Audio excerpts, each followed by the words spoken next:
राधे राधे, हरे कृष्णा सभी को। आज हम पढ़ेंगे श्रीमद् भगवत गीता का अध्याय 14 जिसका नाम है प्रकृति के तीन गुण, और उसको जाना जाता है गुणत्रया विभाग योग के नाम से, और जिसमें है 27 श्लोकास। भगवान ने कहा, अब मैं तुमसे समस्त ज्ञानों में सर्वश्रेष्ठ इस परम ज्ञान को पुनः कहूंगा, जिसे जान लेने पर समस्त मुनियों ने परम सिद्धि प्राप्त की है। इन ज्ञान में स्थिर होकर मनुष्य मेरी जैसी दिव्य प्रकृति स्वभाव को प्राप्त कर सकता है।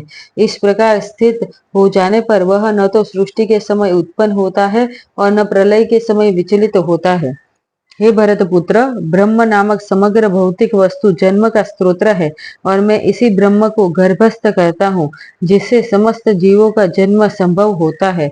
हे कुंती पुत्र, तुम यह समझ लो कि समस्त प्रकार की जीव योनियां इस भौतिक प्रकृति में जन्म द्वारा संभव है, और मैं उनका बीज प्रदाता पिता हूँ। भौतिक प्रकृति के तीन गुणों से युक्त है। ये हैं सतो, रजो तथा तमो गुण।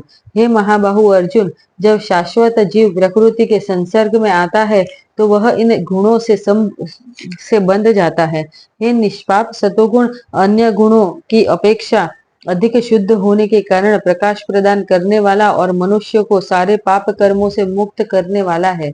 जो लोग इस गुण में स्थित होते हैं वे सुख तथा ज्ञान के भाव से बंध जाते हैं। हे कुंती पुत्रों, रजोगुण की उत्पत्ति असीम आकांक्षाओं तथा तृष्णाओं से होती है, और इसी के कारण यह देहधारी जीव सकाम कर्मों से बंध जाता है। हे भरत पुत्र, तुम जान लो कि अज्ञान से उत्पन्न तमोगुण समस्त देहधारी जीवों का मोह है। इस गुण के प्रतिफल पागलपन, प्रमाद, आलस तथा नींद है, जो बद्ध जीव को बांधते हैं। हे भरत पुत्र, सतोगुण मनुष्य को सुख से बांधता है, रजोगुण सकाम कर्म से बांधता है, और तमोगुण मनुष्य के ज्ञान को ढककर उसे पागलपन से बांधता है। हे भरत पुत्र, कभी कभी सतोगुण रजोगुण तथा तमोगुण को परास्त करके प्रधान बन जाता है, तो कभी रजोगुण सतो तथा तमोगुण को परास्त कर देता है, और कभी ऐसा होता है कि तमोगुण सतो तथा रजो को परास्त कर देता है। इस प्रकार श्रेष्ठता के लिए निरंतर स्पर्धा चलती रहती है। सतोगुण की अभिव्यक्ति को तभी अनुभव किया जा सकता है जब शरीर के सारे द्वार ज्ञान के प्रकाश से प्रकाशित होते हैं। हे भरतवंशियों में प्रमुख, जब रजोगुण में वृद्धि हो जाती है तो अत्यधिक आसक्ति, सकाम कर्म, गहन उद्यम तथा अनियंत्रित इच्छा एवं लालसा के लक्षण प्रकट होते हैं। जब तमोगुण में बुद्धि हो जाती है तो हे कुरुपुत्र, अंधेरा, जड़ता, प्रमत्तता तथा मोह का प्राकट्य होता है। जब कोई सतोगुण में मरता है तो उसे महर्षियों के विशुद्ध उच्चतर लोकों की प्राप्ति होती है। जब कोई रजोगुण में मरता है तो वह सकाम कर्मियों के बीच में जन्म ग्रहण करता है, और जब कोई तमोगुण में मरता है तो वह पशु योनि में जन्म धारण करता है।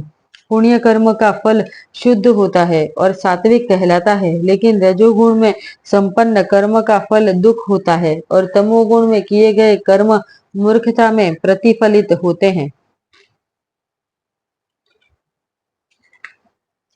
सतोगुण से वास्तविक ज्ञान उत्पन्न होता है, रजोगुण से लोभ उत्पन्न होता है, और तमोगुण से अज्ञान, प्रमाद और मोह उत्पन्न होता है।